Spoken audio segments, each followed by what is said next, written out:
क्या लाइन है, तंबाकू से गधे घोड़े भी घृणा करते हैं। बहुत अच्छी बात है। तंबाकू अगर आप किसी घोड़े के आगे डालोगे, तंबाकू का पौधा आप उसे खिलाने की कोशिश करोगे, कितना भी भूखा हो, उसकी मजाल नहीं कि उस तंबाकू को सूंघ भी ले। खाना तो बहुत दूर की बात है। इसी तरीके से अगर किसी गधे को बोलते तो हम हैं कि जानवरों में कि गधा है। कई बार हम इंसानों को भी बोल देते हैं, अरे क्या गधों वाले काम कर रहा है। ठीक है, तो इस तरीके से अगर किसी गधे को, जो जानवर है, उसके सामने भी आप तंबाकू खिलाओगे ना, उसको कोशिश करोगे कि ये पौधा जो तंबाकू का है, ये हम इस गधे को खिला देते हैं, तो उसकी भी मजाल नहीं कि उसे खाना तो दूर सूंघे भी। ठीक है, वो एक गधा होकर भी तंबाकू को नहीं खा रहा है। और हम इतने इंसान इतने बेवकूफ़ हैं, आज की जो भागम भाग ज़िंदगी भरी है, ठीक है, इसमें देखा दुनी में हम तंबाकू खाना सीख गए। ठीक है, तो हम गधे और घोड़ों से भी बदतर हैं, हमारी ऐसी हालत हो गई है। ठीक है, और नशे तो बहुत तरीके के हैं। फ़िलहाल बात करते हैं, आप किसी बकरी को भी अगर डालोगे ना कि ले खा ले, वो बाकी आप कोई भी पौधा डालो तंबाकू को छोड़कर, तंबाकू नहीं खाएगा और सारे पौधे खा लेगी। ठीक है, तो तंबाकू को तो गधे घोड़े भी घृणा करते हैं और हम इंसान इतने बेवकूफ़ हैं। बाकी इसी पर एक सच्ची घटना है, वो मैं आपको बताने वाला हूँ, आप सुनना। बहुत सच्ची घटना है और इसे स्टोरी समझ सकते हैं, रियल स्टोरी है। तंबाकू से गधे घोड़े भी घृणा करते हैं। एक समय की बात है, संत गरीबदास जी जिला झज्जर गांव छुड़ानी वाले, जो कि किसी कारणवश मालखेड़ी गांव में गांव से होते हुए किसी काम बस जा रहे थे अपने घोड़े से सवार होते हुए, तो बीच में एक खेत पड़ा। ठीक है, उस खेत से होते हुए गुजर रहे थे। तो वहाँ जो जब वो अपने घोड़े से जा रहे थे, तो घोड़े ने अपना रास्ता चेंज कर दिया।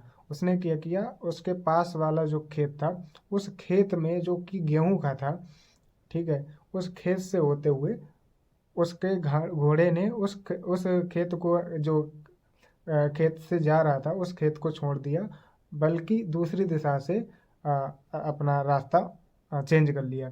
जो कि दूसरे खेत में फसल खड़ी हुई थी, वहाँ के जो अ, किसान लोग थे जिनका खेत था, वो दौड़ते हुए आए और घोड़े को मारने के लिए दौड़े कि देखो कैसा बेवकूफ़ आदमी है, ये हमारा खेत, जो कि ये जो खाली खेत पड़ा हुआ है, इसको छोड़कर ये जो पड़ोस वाला खेत है, इसमें फसल लगी हुई है, इसे रौंदता हुआ जा रहा है, हमारी फसल नष्ट करता हुआ जा रहा है। उन्होंने क्या किया, लाठी डंडे से संत गरीबदास जी पर चलाने की कोशिश करी कि चलो हम इसे मारते हैं, एक ऐसा आदमी है, ये हमारे खेत से निकाल रहा है, जो कि हमारी फसल नष्ट हो जाएगी अगर ये निकालेगा।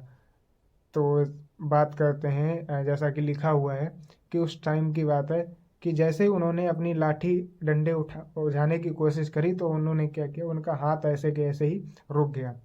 5 मिनट तक वो ऐसे अदृश्य हो गए, जैसे पत्थर की मूर्ति जैसे बन गए। ठीक है, जैसा कि हमने पढ़ा है। और रियल में संत गरीबदास जी कोई नॉर्मल पुरुष नहीं थे, वो बहुत ही महापुरुष थे, जिन्होंने जिनको परमात्मा कबीर साहब मिले हुए थे, जो कि सतलोक लेकर गए थे और सतभक्ति दे करके बहुत कुछ संत गरीबदास जी को दिखाया, समझाया और ज्ञान दिया। ठीक है, तो वही संत गरीबदास जी, जो कि उन्होंने, जो किसान भाई थे, उन्होंने डंडा उठाया, तो फिर 5 मिनट बाद जैसे गरीबदास जी ने अपना आशीर्वाद भरा हुआ हाथ उनको ऐसे किया, तो उनका अदृश्य जो था, जो पत्थर की मूर्ति जैसे बन गए थे, जो अटक गया था उनका जीव का त्यों शरीर, तो वो गिर गए और उनके हाथों से लाठी डंडे छूट गए। तो संत गरीबदास जी ने बोला कि कम से कम आपको पूछना तो चाहिए, ऐसे ही किसी पर डंडे और लाठी से प्रहार नहीं करना चाहिए। पूछना चाहिए आखिर किस कारण बस आपका घोड़ा दूसरी जगह से, जो जिस रास्ते से जा रहा था, उस रास्ते को त्याग करके दूसरे रास्ते पे क्यों गया। कम से कम ये पूछना चाहिए आपको। इस तरीके से किसी अजनबी व्यक्ति पर, अपने यहाँ आए हुए मेहमान पर इस तरीके से प्रहार नहीं करते हैं। ठीक है, तो उन्होंने बोला अच्छा ठीक है। वो लोग समझ गए, गांव के लोग, कि ये कोई नॉर्मल पुरुष नहीं है, ये महापुरुष हैं और इनसे सभ्यता में बात करना ही उचित रहेगा। तो वो हाथ जोड़कर खड़े हो गए और बोला कि प्रभु बताओ, इधर से आप क्यों गुजरे, आपका घोड़ा इधर से क्यों इस हमारी फसल को रौंदता हुआ जा रहा है, आप बताओ हमें। तो उन्होंने बोला कि इस जो जो ये खेत, जिस खेत से हमारा घोड़ा पहले से ही जा रहा था, इस खेत में ऐसा क्या है। बोला कुछ नहीं है। बोला इससे पहले कौन सी फसल बोई थी इस खेत में।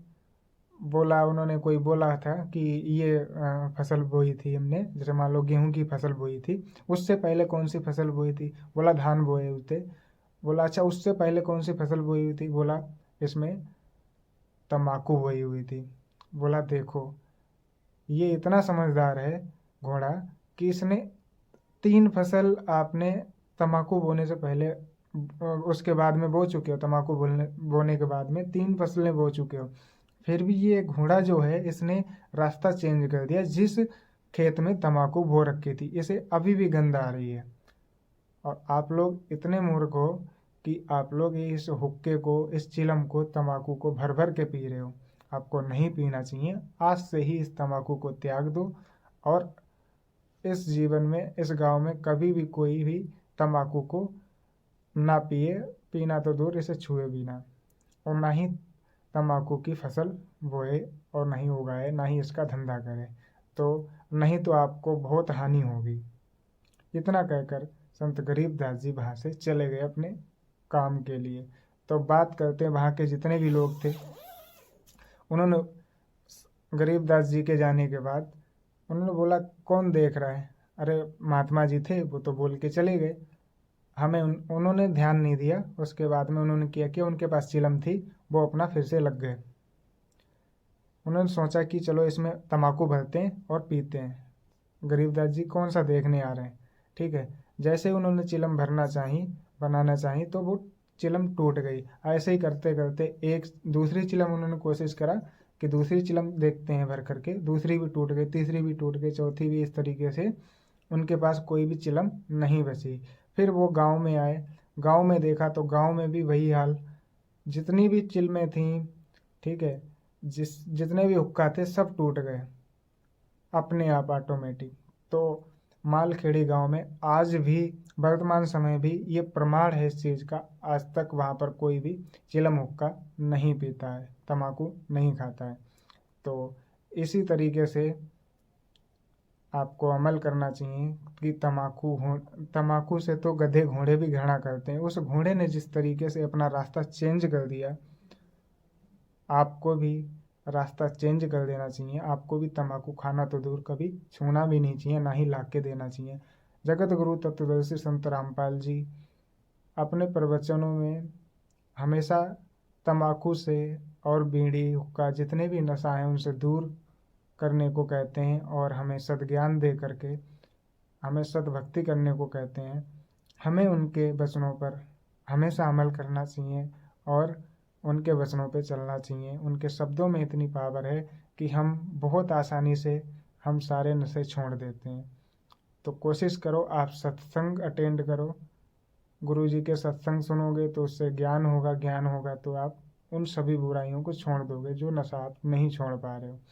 और भी बहुत सी बुराइयां हमें हैं समाज में जो कि हम छोड़ सकते हैं बहुत आसानी से।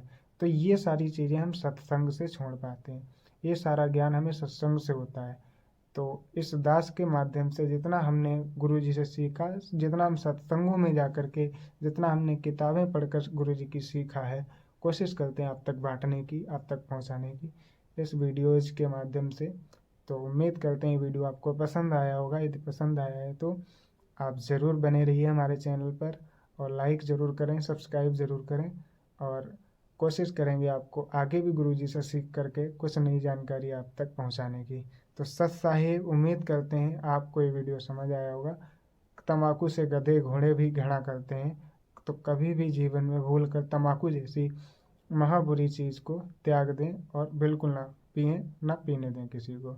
सत साहिब, जय बंदी छोड़ की। आप जरूर सत्संग सुने गुरु जी के, गुरु जी से नाम उपदेश लेकर के अपना कल्याण करें। जय बंदी छोड़ की। सत साहिब।